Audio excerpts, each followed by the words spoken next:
Shella is with the Freedom Foundation and an attorney helping out here with the lawsuit. Shella, look, I've got a 13-year-old, 7th grade in California.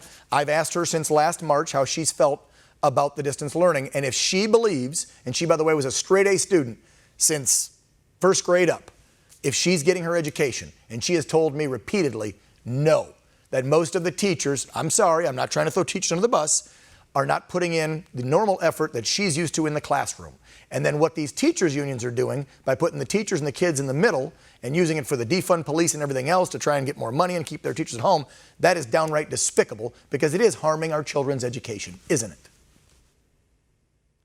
Absolutely. Thank you so much for having me and bringing up this very important topic. You know, prior to the pandemic, kids were in school 5 to 6 hours a day. They were guaranteed that many in-person teaching hours. Now the new rule is asynchronous learning. You could have a 45-minute class and that's it. And the rest of the time you're doing some sort of worksheets from home that your parents have to oversee. It's really ridiculous. The quality of education in this Zoom learning world has plummeted, and the kids are paying the price, not just educationally, but emotionally. You know, the plaintiffs in our case, they suffer from addiction to video games, obesity, emotional outbursts, and suicidal ideation, all because they're just isolated at home on these 45-minute Zoom calls that they get nothing from, except, as you showed so perfectly, being berated by their teacher. Oh, that was one of my kids' teacher. Oh, I would be at those school board meetings. I would be raising holy you-know-what. I got to ask this question because I think most parents can read between the lines and see this in this story. Why is the Los Angeles Union, Teachers Union, doing this? I mean, let's get real. Because why would you talk about defunding the police and all these other social issues? Does that have to do with educating our kids and getting them back in the classroom? No, it doesn't.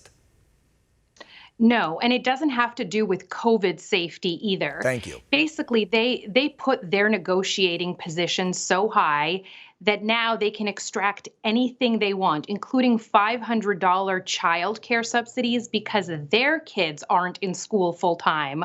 Well, where are the subsidies for the rest of the parents? Yeah, where's mine? Whose kids are not in school. Right, exactly. Shella, where's the lawsuit stand right now? Right now, we filed a complaint and a temporary restraining order, which we did not succeed in because the court said that the schools are now reopening, but they're reopening in a ridiculous hybrid model. Yeah, it's 2 days a week. At best. It's ridiculous. Yes, ridiculous. And for the elementary school kids, they have to be 6 feet apart. They can't touch each other. They can't play tag. And if one of them brings one of their blankies to school, that blankie will be confiscated for 2 weeks and quarantined. Oh, my God. Well, so the fight's still going, though. You guys haven't given up. We're about out of time. But where do we go from here? Where are you guys and the parents going from here?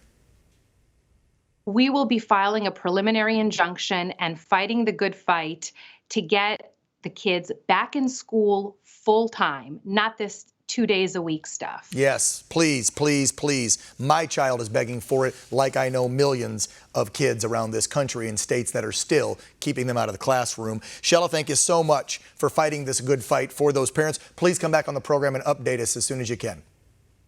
Will do. Thank you.